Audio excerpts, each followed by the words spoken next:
Éxodo 27, la palabra del Señor nos dice: acuérdate del día de reposo para santificarlo. Amén. Bueno, leí el versículo 8, pero realmente también quiero que tengamos en cuenta el versículo 7 que tenemos allí proyectado.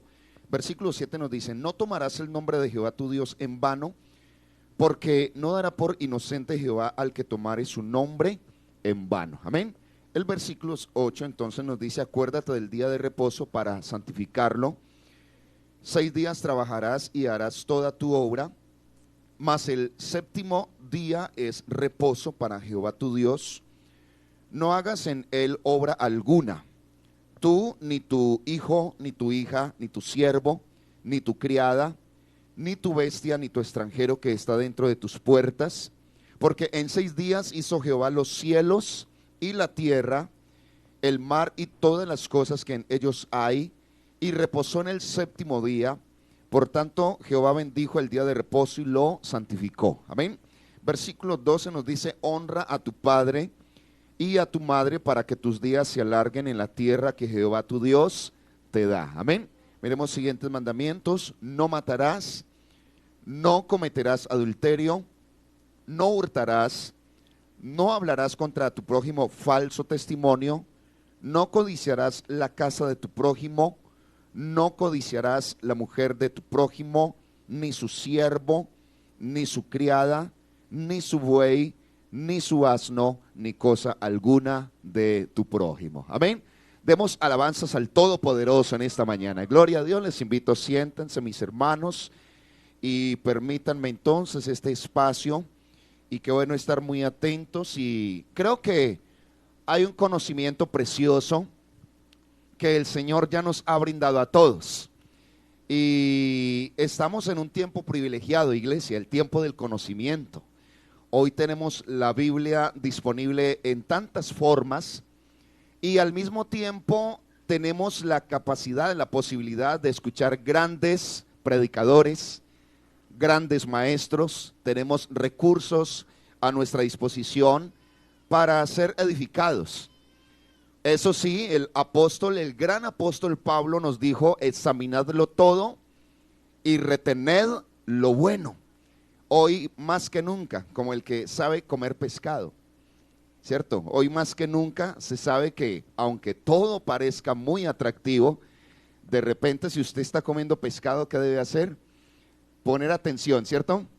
Prestar atención, porque de repente hay unas cuantas espinas que pueden terminar causando muchísimo daño. Amén. Entonces, en este sentido, hermanos, también tenemos presente que al leer la palabra del Señor o al escuchar un mensaje, debemos estar atentos a recibir la palabra tal como realmente Dios quiere que nosotros la recibamos, porque a la par de Dios querer hablarnos, hay muchos otros que nos quieren hablar, y entre ellos está el mismo Satanás. Satanás mencionó parte del Salmo 91, el día de la tentación a Jesús. Amén. Y aunque usó la Biblia, bueno, no es la manera de acudir a la palabra para incluso desviar y hacer que alguien transgreda la misma palabra del Señor. Bueno, aquí tenemos entonces, mis hermanos, algo que consideramos hace 8 días, y es que los 10 mandamientos que están allí escritos, expresados en esta porción de la palabra, son algo así como la introducción a todo ese gran sistema de leyes. No sé si recuerdan que mencionamos la cantidad de mandamientos que contabilizó un maestro judío, un rabino. Él nos da una apreciación indicándonos la cantidad de mandamientos que él contabilizó en la Torá, en el Pentateuco. ¿Recuerdan ustedes cuántos? 613 mandamientos. Amén. 613 mandamientos. Y aquí en Éxodo, el capítulo 20, del 1 al 17, nos encontramos ¿cuántos? Nos encontramos 10 mandamientos. Esto quiere decir que si ya tenemos claro cuáles son esos mandamientos de Éxodo 20, luego nos va a quedar un pendiente. Nos quedan faltando ¿cuántos? Para conocer la dimensión de la ley, nos quedan faltando 603 mandamientos, casi todos, amén. Pero hay una presentación importante, amén. Y esto realmente pues nos permite ubicarnos y entender que la palabra tiene un propósito. El desobedecer cualquiera de estos mandamientos se va a considerar pecado, pero también es pertinente esta mañana considerar, mis hermanos, que cuando alguien transgrede cualquier mandamiento dado por Dios, esa transgresión no solamente está deshonrando a Dios, sino que está trayendo un problema contra la persona. Amén. Podríamos decir que la ley y la palabra del Señor en general es como el manual de instrucciones con el que Dios nos creó. Usted compra un artículo cualquiera, sea tecnológico o el que usted necesite o desee, y casi todo artículo, casi todo implemento siempre va a traer unas instrucciones. Si usted se compra una camisa o las damas un bonito vestido y costó unos tantos dólares o euros, muy seguramente por poquito que tenga instrucciones aparece una etiqueta. ¿Y qué aparece en la etiqueta? Unas recomendaciones. Vaya que usted no las tenga en cuenta. ¿Qué comienza a suceder cuando usted hace lo contrario a las recomendaciones? Comienza a dañar la prenda. Amén. ¿Sabe usted que el que nos diseñó, nos creó a nosotros, es el sabio de los sabios? Es el todopoderoso, es el que desea nuestro bien. Por eso la palabra de Dios no es casualidad. La palabra de Dios no es un accidente. La palabra de Dios tiene una razón de peso, una razón supremamente importante. Y más que quedarnos preguntándonos cuál es el mandamiento 450, cuál es el mandamiento 510. No, qué bueno esta mañana considerar que de fondo hay unos principios, hay unos valores, hay una esencia. Amén. Y a través de esos valores el Señor nos enseña a vivir una vida íntegra delante de Él. ¿Cuántos alabamos el nombre de Jesús? Demos alabanzas al Todopoderoso. Gloria a Dios. Así que me tomo aquí un espacio para recordar algunos aspectos y pasaremos al tercer mandamiento, que fue el que leímos en el versículo 7. Y quiero recordar que la ley, de acuerdo a su carácter, fue dividida o preparada en tres tipos de mandamientos o leyes, de alguna forma muy diferenciados entre sí. Unas de esas leyes en los mandamientos eran leyes civiles. Los israelitas, a partir de esa constitución que Dios les da, que es la ley, ellos pasan a ser ciudadanos de una república, digámoslo así, un estado soberano que es Israel. Amén. Todo ciudadano en un estado soberano tiene derechos y tiene deberes. Amén. Y en este caso, en los 613 mandamientos, nos vamos a encontrar que hay unas leyes de carácter civil para ser mejores ciudadanos, para ser mejores compañeros. Amén. Para llevar un orden, procurar un bienestar en medio de la comunidad. Pero así como hay leyes civiles, también hay un segundo tipo de leyes, que son las leyes ceremoniales. Las leyes ceremoniales entonces nos van a enseñar cómo se efectuaban los sacrificios. Amén. De qué manera se debían preparar las ofrendas. De qué manera se debía preparar el pueblo para fiestas como la Pascua, una fiesta soberana, preciosa en medio de la nación. Amén. Estaba todo especificado. ¿Qué tipo de animales se podían ofrecer como sacrificio? Amén. Estamos allí claros en este aspecto, ¿cierto? Son leyes ceremoniales. Pero hermana Miriam, hay algo muy bonito en el caso de las leyes ceremoniales. Las leyes ceremoniales se constituyen en su mayoría en sombra de algo que Dios estaba viendo en el tiempo. Dios está dejando una ley transitoria, una ley temporal, pero Él está esperando el cumplimiento del tiempo. ¿Cuál tiempo? Yo le quiero citar esta mañana al evangelista Marcos cuando dice que cuando Jesús oyó que Juan fue encarcelado, Jesús salió por Galilea dando un precioso mensaje diciendo: el tiempo se ha cumplido. ¿Sabe? Dios estaba esperando el cumplimiento de un tiempo precioso, el tiempo en que el reino de los cielos se acercaría a los seres humanos. Y ahora ya no se va a hablar tanto de ley ni de leyes ceremoniales, sino de algo mejor, algo precioso. El tiempo se ha cumplido, el reino de los cielos se ha acercado. Arrepentíos y creed ahora en el evangelio. ¿Cuántos hemos creído en esta preciosa gracia? Aleluya. Por eso, si toda la ley me habló de sacrificios, ahora el evangelio me habla de un mejor sacrificio, el sacrificio de Jesucristo. Si toda la ley me habló de becerros, de bueyes, de corderos, de todos estos animales para el sacrificio, de sangre, de sacrificio, ahora el Nuevo Testamento y la gracia me hablan de un mejor sacrificio de Jesucristo como el Cordero perfecto, el Cordero de Dios que quita el pecado del mundo, y una mejor sangre, la sangre de Jesús. Alguien que aplaude y alabe y bendiga el nombre de Jesús. Gloria a Dios.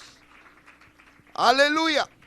Tenemos leyes civiles y leyes ceremoniales, y hace falta mencionar las que plantea la hermana Paola, las leyes de carácter moral. Amén. Son conductas que nos llevan a la justicia, que nos llevan a la rectitud, que nos llevan a ser veraces, amén, que nos llevan a ser justos, amén. Y bueno, hay muchos de esos mandamientos que están en ese decálogo precisamente. Entonces avanzamos allí para decir también que luego el Nuevo Testamento nos va a presentar aspectos maravillosos, sin desconocer algo que el escritor a los hebreos nos manifiesta. Yo quisiera leerlo aquí de manera rápida. Hebreos 8:6 lo leímos, pero es importante volverlo a leer. Hay ese pacto, y les decía, pacto transitorio. Dios está dejando esta ley y está diciendo: la dejo, pero viene otra. Y no quiero demeritar la ley en el sentido de todo el peso y el impacto que tiene. Cualquiera de los 613 mandamientos que esté en la ley tenía una razón muy importante, amén. Pero como cuando alguien necesita una prenda, algo que asegure, déjame decirlo así en términos legales, en términos de negocio. ¿Sabe usted? Alguien dice: mire, todavía no tengo la escritura o la tarjeta de mi vehículo, pero mientras tanto necesito asegurarme a través de algo que le va a dar validez, le va a dar peso a esto que anhelo, ¿cierto? En unas semanas. La ley prepara al pueblo, a la humanidad, a través de un sistema de leyes. Solo que hay algo que esta mañana a mí me llena de alegría, y es saber que aunque no somos mejores, pero Dios ha hecho algo mejor con nosotros. Y es que la palabra no la escribió en tablas de piedra, sino que la ha escrito directamente en el corazón de los que lo hemos recibido a Él. Ahora se hace la diferencia, porque Él nos facilita ser obedientes a esa palabra. Grite gloria a Dios. Hebreos 8, el versículo 6 nos dice: pero ahora tanto mejor ministerio es el suyo. Estamos hablando de Jesús. Y voy a detenerme allí para indicar lo siguiente, y es que Hebreos se dedica a mostrar la grandeza de Moisés, pero la supremacía de Jesucristo. Moisés es el dador de un gran pacto, el pacto, la ley mosaica. Pero luego tienes que decir: hay uno más grande que Moisés y que todos los humanos que hayan vivido, y se llama Jesucristo.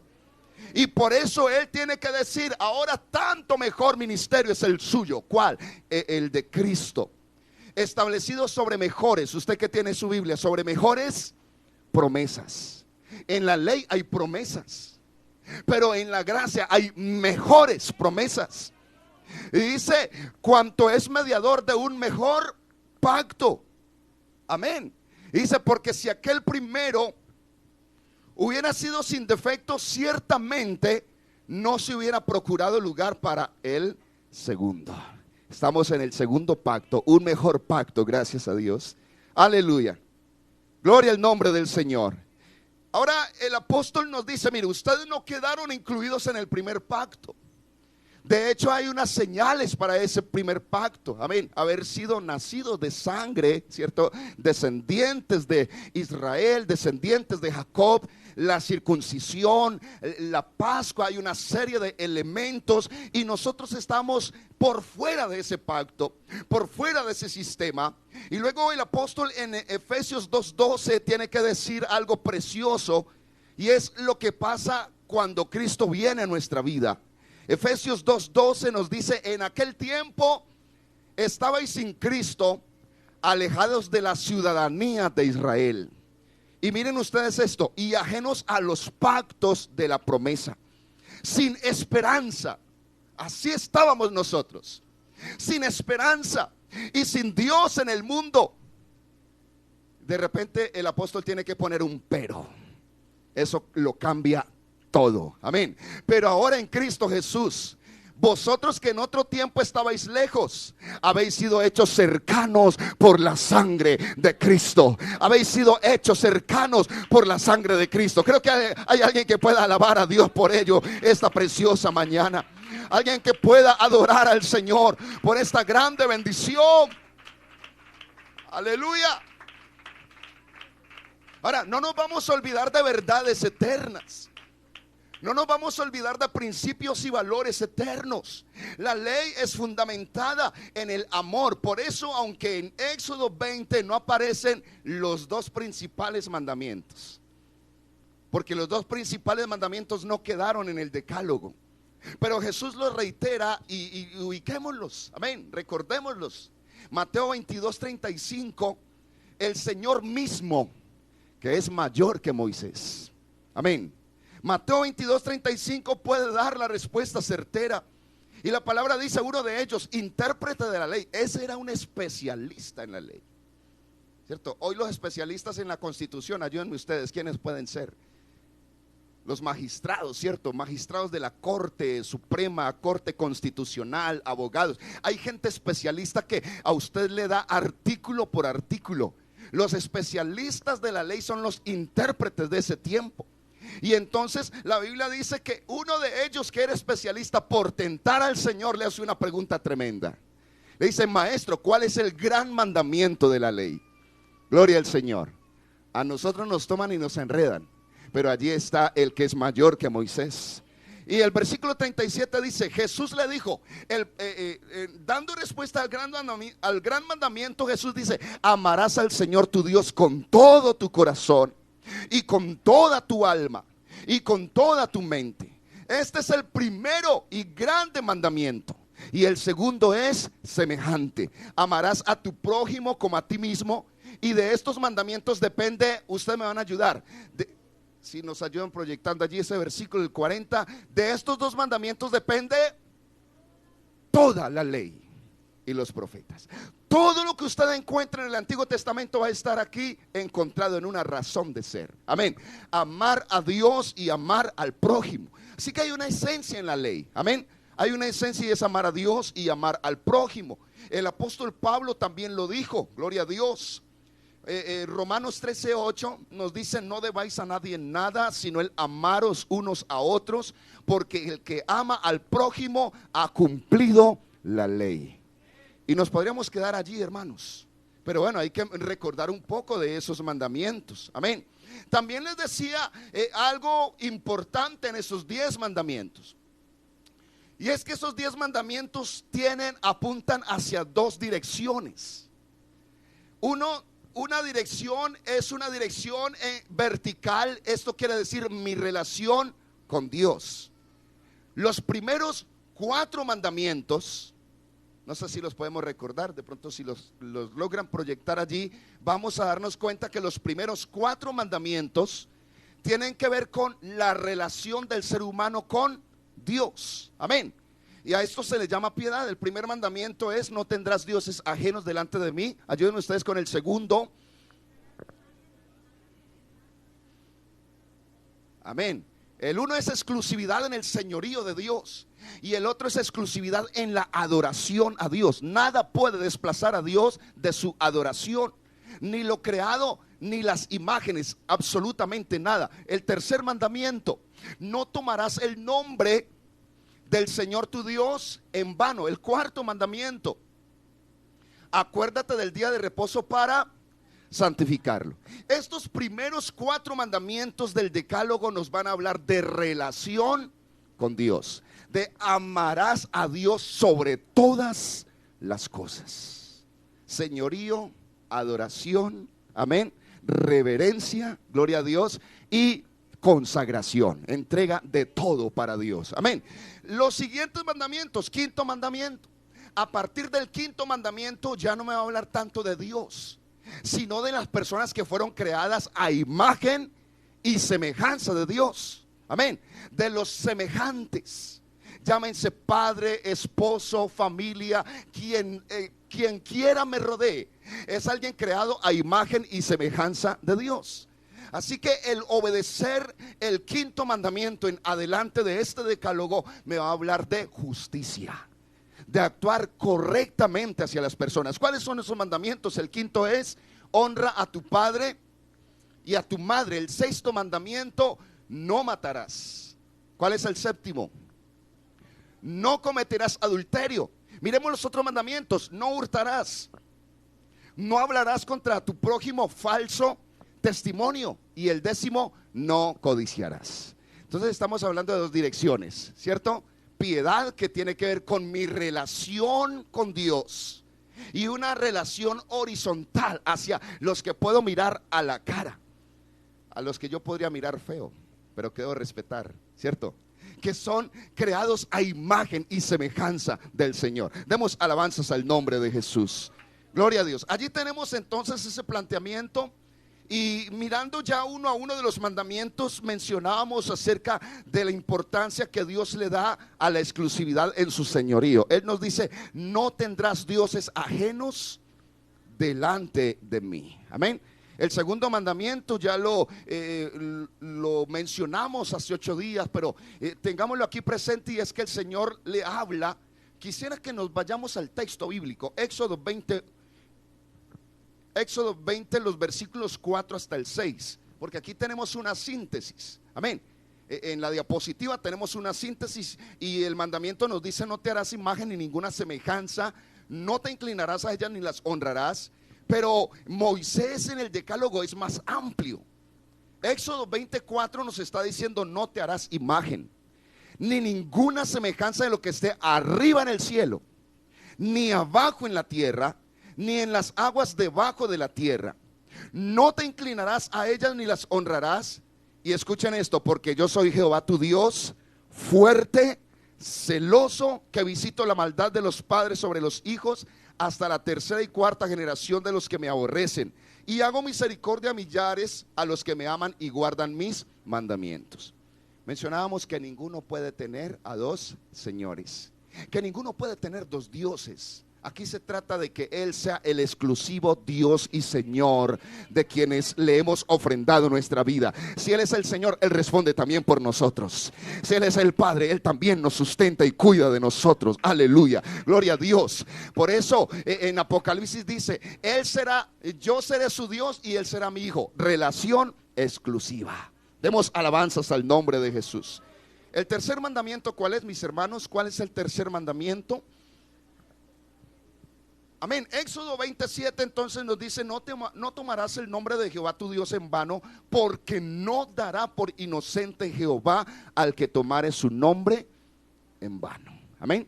Dios es contundente al dar todas estas declaraciones. Amén. Y aquí recordamos esta mañana, quizás no nos es tan factible como lo era a los israelitas, porque los israelitas, en el momento en que estaban escuchando esto, hermanos, la tierra estaba temblando. La voz de Dios era grandes truenos. Así que era fácil como entender qué tan poderoso y qué tan digno de reverencia era el Dios que estaba hablando. Y Él está diciendo: no tomarás el nombre de Jehová tu Dios en vano. Pero es pertinente esta mañana manifestar que el nombre no hace alusión solamente a la manera en que llamamos a alguien, sino que el nombre representa toda la presencia, toda la esencia de ese que está siendo nombrado en ese momento. Yo digo Joan, Y en este caso el nombre no debería representar solo lo que aparece en la cédula, sino todo lo que es la persona. En este caso, cuando alguien nombra a Dios, no está mencionando simplemente un término, simplemente un título. Está representando, está invocando la presencia completa del Dios maravilloso. Y esto es bonito, hermanos. Mire, nosotros iniciamos un culto y decimos: hermanos, damos inicio a este culto en el nombre poderoso de Jesús. No es solo la invocación de un nombre, estamos llamando al dueño de ese nombre para que se haga presente. Y si Él está presente, tienen que suceder cosas poderosas. Por eso en el culto hay sanidad, por eso en el culto hay milagros, por eso en el culto Dios hace cosas poderosas. No es un simple nombre, es toda su presencia, es todo su poderío. Alaba el nombre de Jesús. Alábelo, alábelo, alábelo.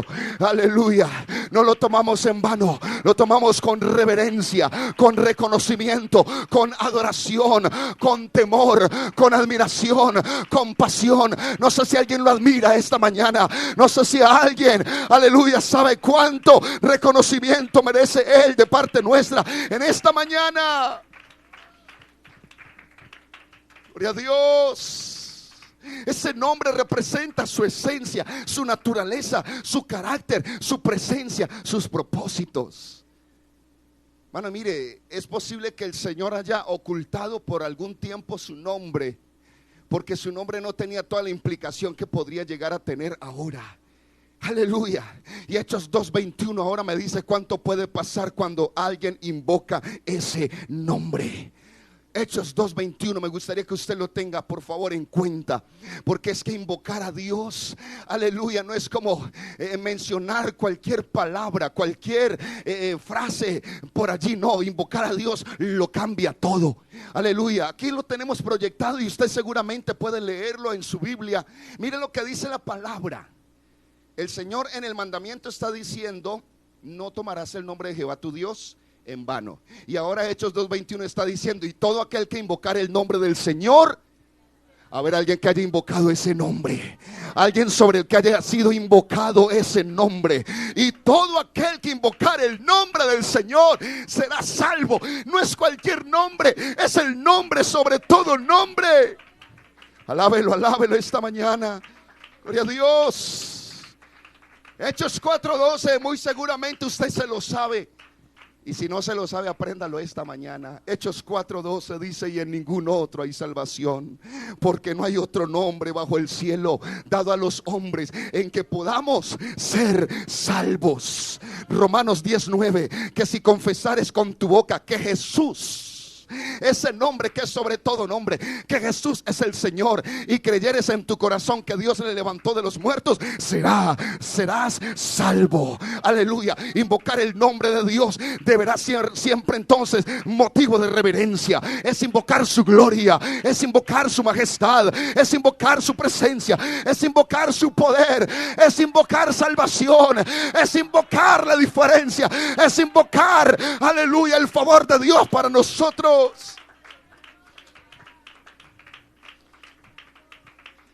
Gloria a Dios. Iglesia, si tuviésemos algo similar a lo que pasó en el monte Sinaí, aquí esta mañana, aquí en este momento, no hay un púlpito, no hay un computador, no hay un predicador, hay algo lo más parecido al monte Sinaí. ¿Cómo estaríamos todos nosotros? ¿En qué actitud estaríamos nosotros? Sabiendo que aquí hay un resplandor, hay fuego, ¿cierto? Ardiendo. ¿Sabe? Eso representaría reverencia. Amén. Toda esa reverencia debe sentirse o hacerse, muy consciente para nosotros. Porque Él está diciendo: mira, no tomen mi nombre, no tomen mi presencia, no tomen lo que yo soy para ustedes en vano. El que me tome en vano no será inocente. Y quiero pasar a algo diciendo que muy seguramente al tener en cuenta esto, se trae a alusión las prácticas de muchos años en las diferentes civilizaciones, donde a través de un momento de asegurar o de generar quizás un negocio o pactos o acuerdos, las personas procedían a hacer juramentos. ¿sí? Procedían a hacer juramentos. Jesucristo les invita a darle honor a algo que también representamos nosotros, y es el valor como personas. Y que si como valor tenemos, si como persona tenemos valor, la palabra de esa persona que vale también debe tener valor. Amén. Pero se dice que el judío y muchas personas en general eran muy dadas a charlar, a establecer promesas y a no cumplirlas. Así que cuando alguien quería cumplir algo de verdad o se necesitaba pactar algo que fuera seguro, se empezaba a buscar por qué jurar. Y Mateo 5:33 nos dice: además, habéis oído que fue dicho a los antiguos: no perjurarás, sino cumplirás al Señor tus juramentos. Y el Señor dice: yo os digo, no juréis en ninguna manera, ni por el cielo, porque es el trono de Dios, ni por la tierra, porque es el estrado de sus pies, ni por Jerusalén, porque es la ciudad del gran rey. En otras palabras, el Señor está diciendo: mira, no necesitas hacer juramentos, involucrar a cuantos. Mucha gente involucra a la mamacita linda, ¿cierto? Y eso cuánto hacen, ¿cierto? Yo le juro, sí, por tantas cosas que yo le cumplo, y van a ver y no cumple. Oiga, ¿sabe qué dice el Señor? Ni por tu cabeza jurarás, porque no puedes hacer blanco o negro un solo cabello. ¿Me están escuchando, iglesia? Las implicaciones que tiene a hoy. Y el Señor termina diciendo en el versículo 37: pero sea vuestro hablar sí, sí. ¿Cuántas veces prometemos algo? Y a veces uno dice sí, de pronto, y ya la gente sabe, ¿no? Ah, me dijo de pronto, eso es que no. ¿Cierto que sí? Hermanos, ¿cuánto vale la palabra nuestra? ¿Cuánto vale la palabra nuestra? Cuando usted promete, cuando usted cumple. Hablemos de los votos en la iglesia, ¿cierto? O hablemos cuando alguien dice: te voy a pagar, yo te devuelvo el libro.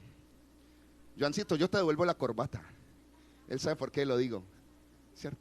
¿Cuántas cosas prometemos? Pero ¿cuánto vale nuestra palabra? Porque es que por no creerle a la palabra de la persona, entonces tenían que jurar por el trono, por la corona, por Dios, ¿cierto? Por lo que fuera.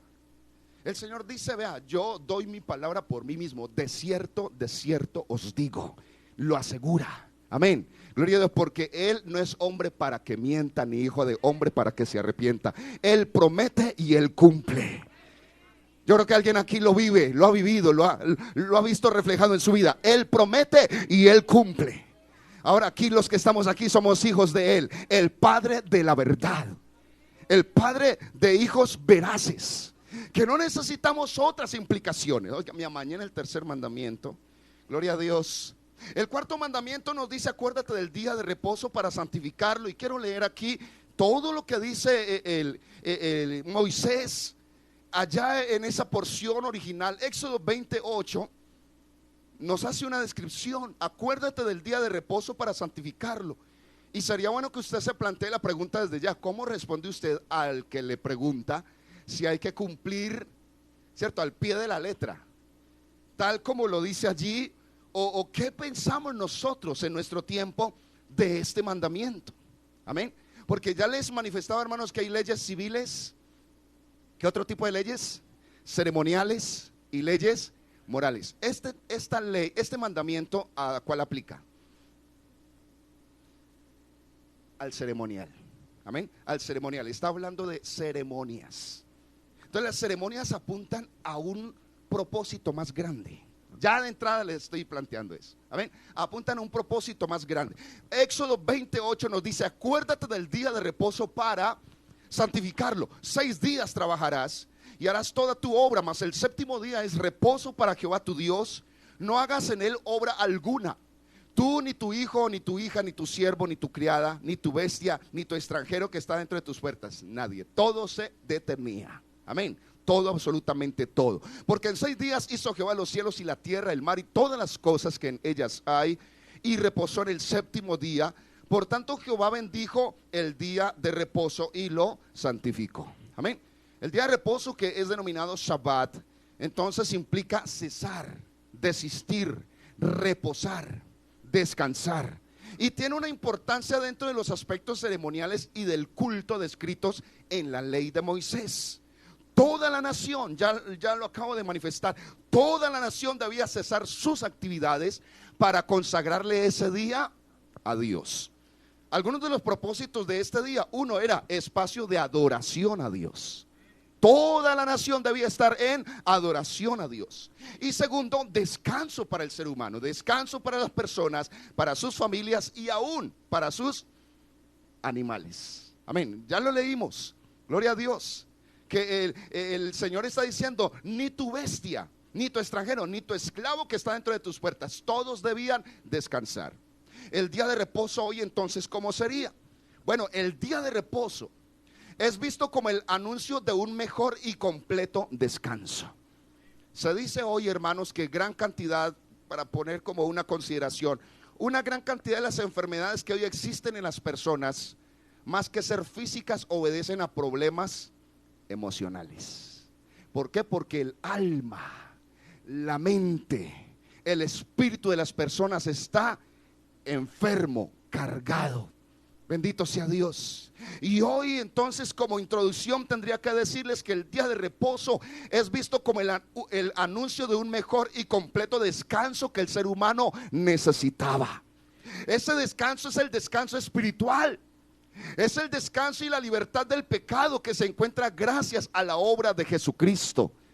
Yo quisiera preguntar: ¿cuántos de los que han sido bautizados en el nombre de Jesús, el día que salieron de las aguas, salieron diferentes? Salieron descansaditos, salieron con una nueva perspectiva de la vida. Salimos tranquilos, salimos renovados, porque allá hay un verdadero descanso.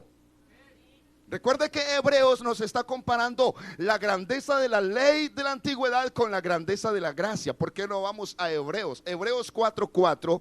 Allí nos vamos a encontrar una explicación del escritor. Hebreos 4, el versículo 4, y vamos a leer hasta el 10. Gloria a Dios. Pero sigamos con el grado de atención que requerimos para este espacio, este momento. ¿Y sabe qué dice la palabra? Porque en cierto lugar dijo así del séptimo día: y reposó Dios de todas sus obras en el séptimo día. El versículo 5 dice: y otra vez aquí no entrarán en mi reposo.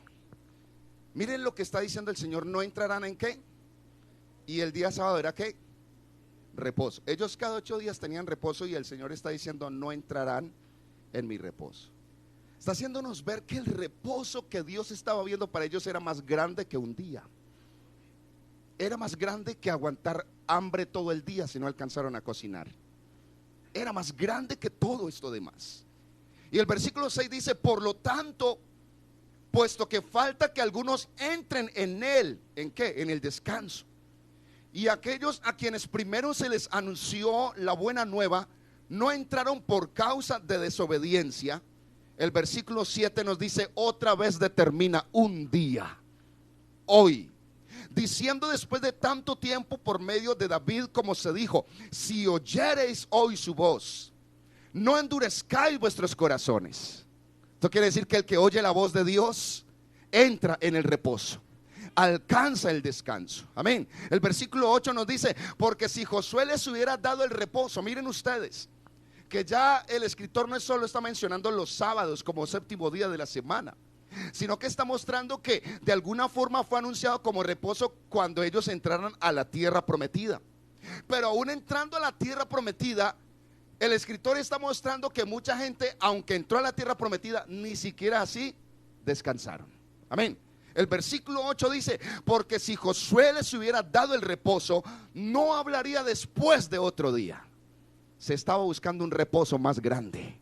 Se estaba buscando un descanso más grande. No sé si alguien ha alcanzado ese verdadero descanso, ese verdadero reposo. Alguien ha encontrado, alguien ha hallado ese verdadero descanso.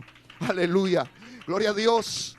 El versículo 9 nos va a decir: por tanto, aleluya, por tanto queda un reposo para el pueblo de Dios, porque el que ha entrado en su reposo también ha reposado de sus obras como Dios de las suyas.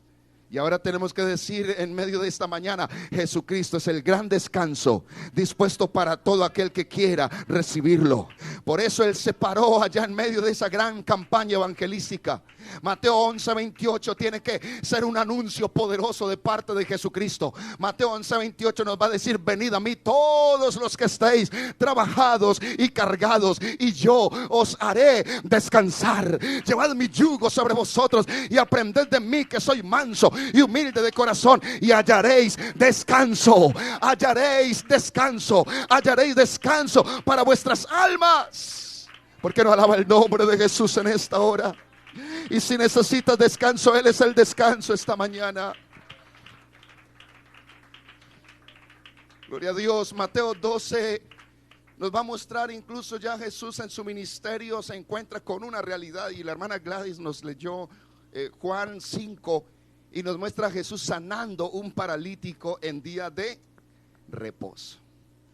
Amén. Mateo 12:1 nos dice que en aquel tiempo iba Jesús por los sembrados en un día de reposo, y sus discípulos tuvieron hambre y comenzaron a arrancar espigas y a comer. Aquí nos vamos a dar cuenta que este día de reposo como ceremonia era una carga, era una situación de estrés, porque era más lo que no se podía hacer que lo que se podía hacer. No se podía caminar más de 1 kilómetro, ¿saben ustedes?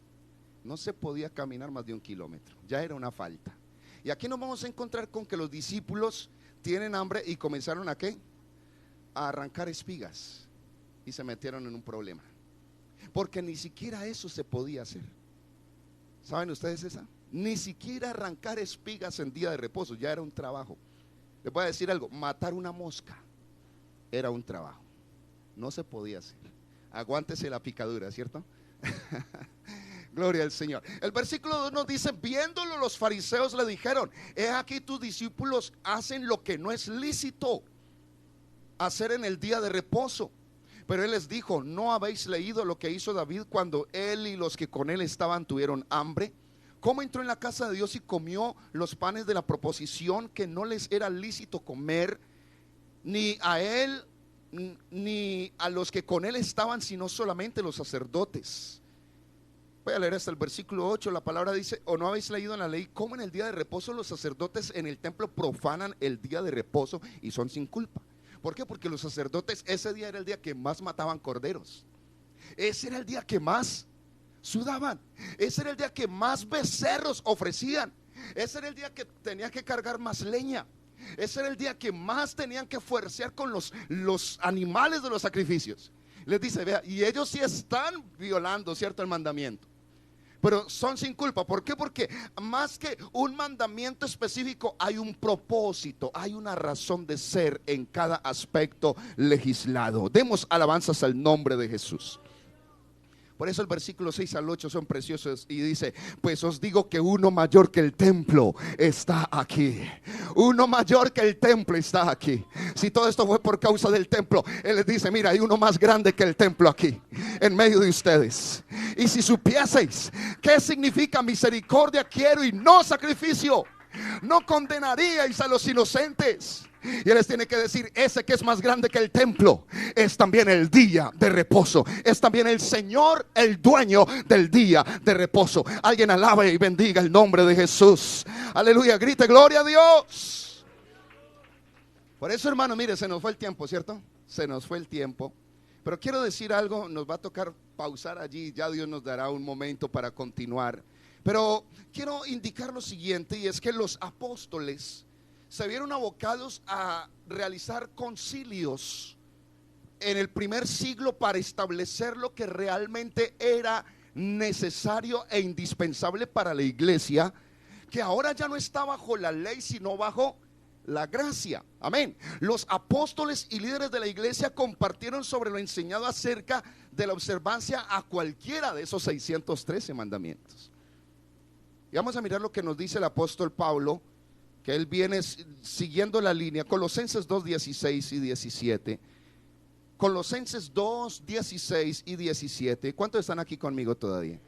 Espero que no vayamos a salir más enredados esta mañana, ¿cierto? Sino que haya una claridad, amén, haya la comprensión acerca del propósito que hay detrás de una letra. La letra sola, el mismo apóstol lo dijo, la letra sola mata. Necesitamos el Espíritu Santo de Dios en medio de todo ello, la razón verdadera de ser. Colosenses 2:16. Entonces el apóstol tiene que decir, mira, ustedes no son judíos, y aunque fueran judíos ya no se tienen que quedar allá, tienen que venir a la gracia. Amén. Y Colosenses 2:16 dice, por tanto nadie os juzgue en comida. ¿Cuánta comida no se podía comer allá?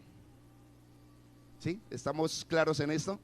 ¿Cuántas cosas que eran comida no se podían comer allá? Ahora el apóstol dice, nadie os juzgue en comida. ¿En qué más? O en bebida, o en cuanto a días de fiesta, luna nueva o días de reposo. ¿Y qué me va a decir el versículo 17? Todo lo cual es ¿qué? Ayúdenme ustedes por favor. Todo lo cual es sombra. Amén. Sombra de lo que había o de lo que ha de venir, pero el cuerpo es de Cristo. Así que todo esto apuntaba a un mejor momento. Y yo siento que el Señor, cuando pudo predicar por primera vez en Galilea, el Señor arrancó con un ánimo diciendo, el tiempo se ha cumplido, el reino del Dios se ha acercado, se va a cumplir lo que estaba anunciado a través de las profecías. Hermano, el candelero de oro del tabernáculo reflejaba a Cristo. Amén. El arca del pacto reflejaba a Cristo. Los colores en el tabernáculo tenían un propósito. Amén. El cordero perfecto de la Pascua tenía un propósito. Ahora esta iglesia tiene un mejor cordero, tiene un sacrificio perfecto. Todo lo de allá era sombra. Ahora tenemos la realidad. Si usted se para allá afuera, ahora que hay buen sol, ¿cierto? En algún momento va a aparecer la sombra. ¿Qué es más importante, la sombra o el que está causando la sombra? Si usted quiere gastarle un almuerzo a alguien, ¿usted le va a dar el almuerzo a la sombra o al que causa la sombra? ¿Cierto? Nunca la sombra va a ser igual al que causa la sombra.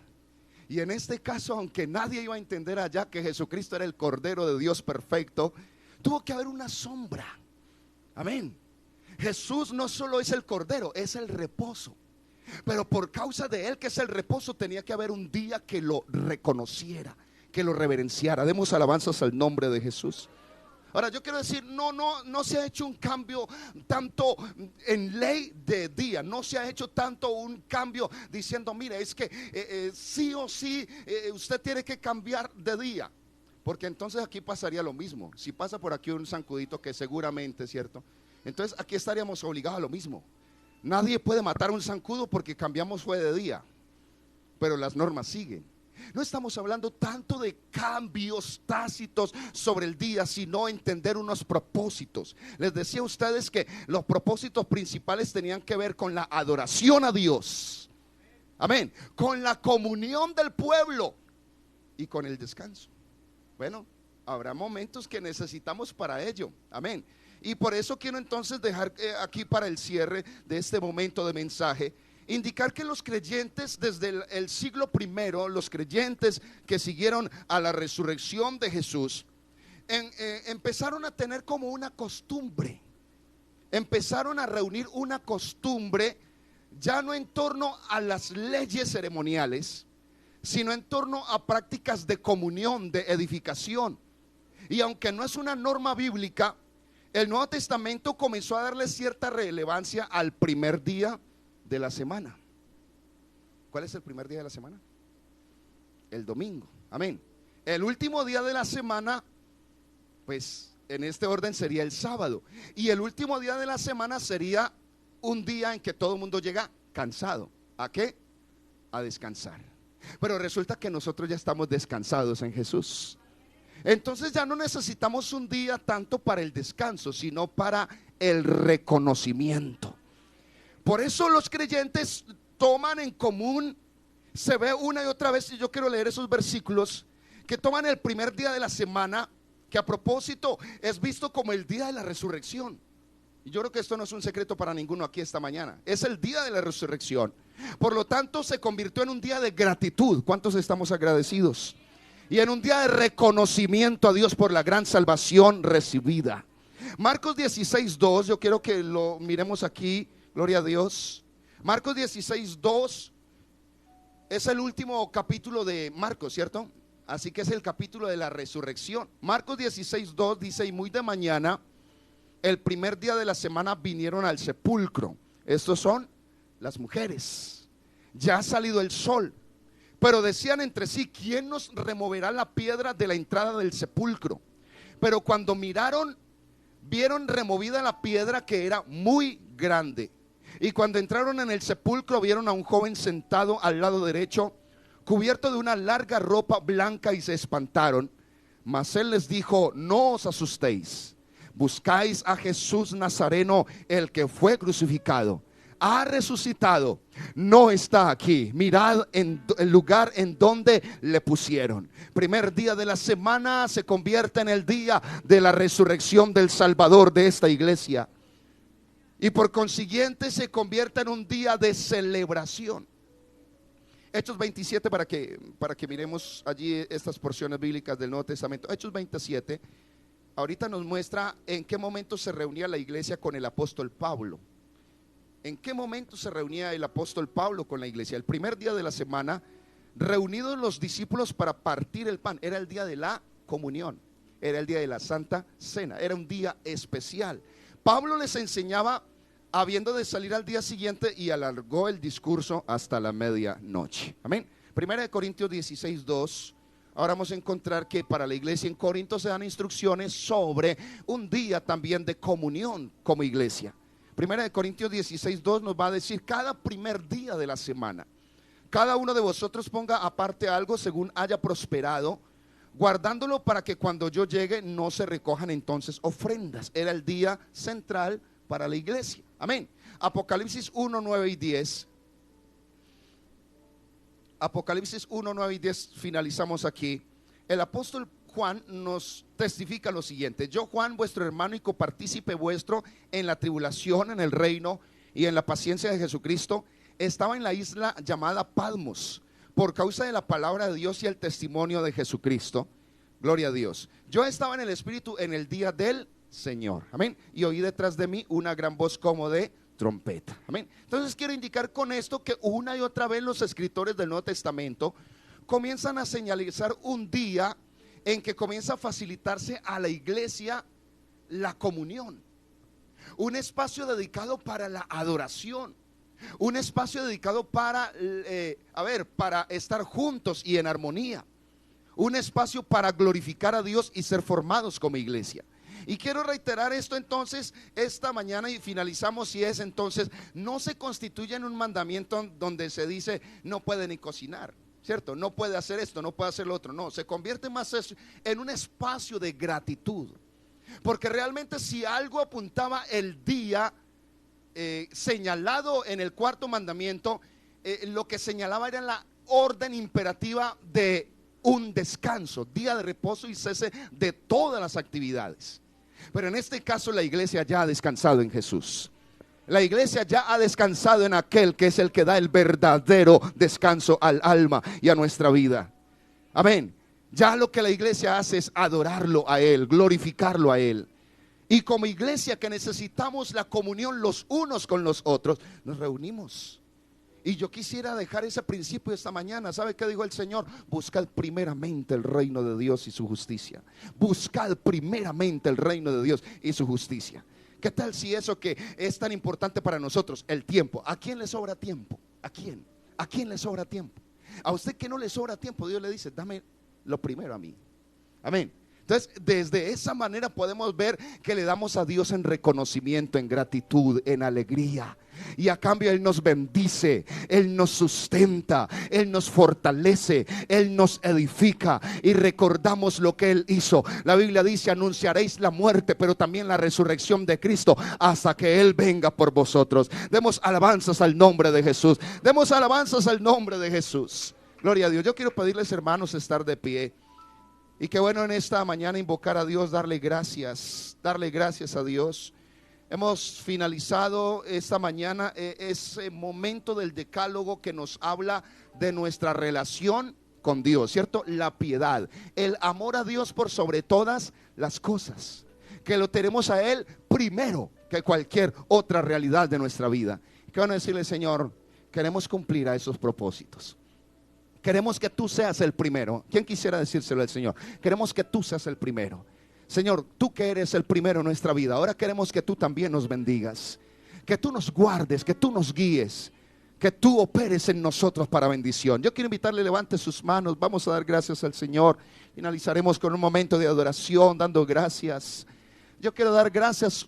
Una mañana como hoy se dio el anuncio más hermoso de parte de los seres humanos. Y fue que después de ir a la tumba, se encontraron la tumba vacía. Aleluya. Si alguien fuera exactamente a la tumba de Mahoma, la tumba de Mahoma todavía dice: aquí yacen los restos de quien fue Mahoma en su tiempo. Si alguien fuera a la tumba de Simón Bolívar, encontraría el aviso de el nacimiento y de la muerte de Simón Bolívar, y se dice: esperamos la resurrección de los muertos. Pero si alguien se va a la tumba de Jesús, algo le tendrá que decir: no lo busque aquí entre los muertos, no lo busque aquí, porque Él ha resucitado. Esta iglesia celebra la resurrección de Jesús. Esta iglesia celebra la salvación que hemos recibido. Demos gracias, Dios y Padre celestial.